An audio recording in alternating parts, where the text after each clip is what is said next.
கிறிஸ்து இயேசுக்குள்ளான உங்கள் அனைவருக்கும் சமாதானம் உண்டாவதாக.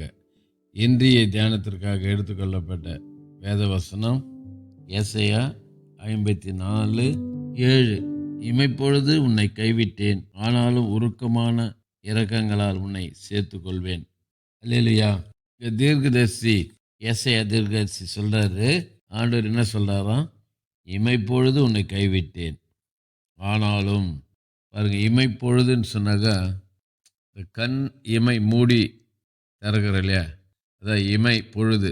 அதுக்கு இமை பொழுதுன்னா அரை மணி நேரம், 1 மணி நேரம், 24 மணி நேரம். நோ, ஜஸ்ட்டு அப்படி கண்ணை மூடி அப்படி டக்குன்னு ஒரு அதான் சொல்கிறார் பாருங்க.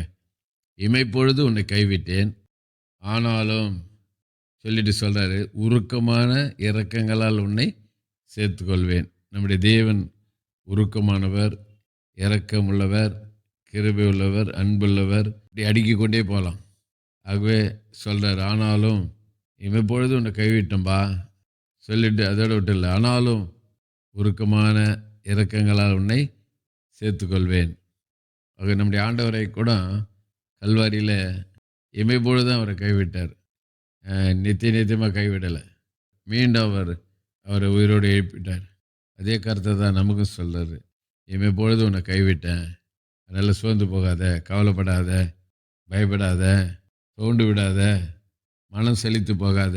இமைப்பொழுது உன்னை கைவிட்டேன், நித்தியமாக உன்னை கைவிட்டு நினைக்காத. இமைப்பொழுது ஜஸ்ட். அதுக்கு பாருங்கள், எவ்வளோ மகத்துவமான ஆண்டவர், எவ்வளோ நம்ம அன்புள்ள ஆண்டவர் பாருங்கள்.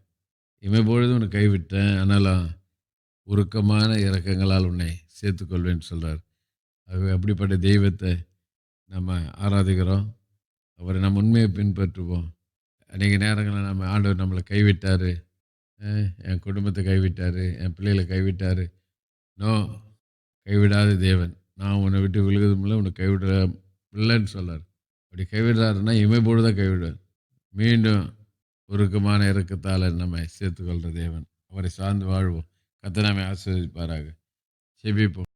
நேசிக்க நல்ல தகப்பனே, நல்ல கொடுத்த நல்ல வார்த்தைக்கு நன்றி. எங்களை இமைப்பொழுது கைவிட்டால் உருக்கமான இரக்கங்களால் எங்களை சேர்த்துக்கொள்கிற தேவனாக இருக்கிறதுக்காக நன்றி அப்பா, ஸ்தோத்திரம். இதை நினைத்து நாங்கள் ஒவ்வொரு நாளும் நன்றி உள்ள மக்களாய் ஜீவிக்க கிருபைச்சு இயேசுவின் நாமத்தில் பிதாவே, ஆமென். நம்முடைய கர்த்தரும் ரட்சகருமாகிய இயேசு கிறிஸ்துவின் கிருபையிலும் அவரை அறிகிற அறிவின் வளருங்கள். அவருக்கு இப்பொழுது என்னென்றைக்கு மகிமை உண்டாவதாக. நம்முடைய கர்த்தராக இயேசு கிறிஸ்துவின் கிருபை உங்கள் அனைவரோடு கூட இருப்பதாக. ஆமேன், ஆமேன், ஆமேன்.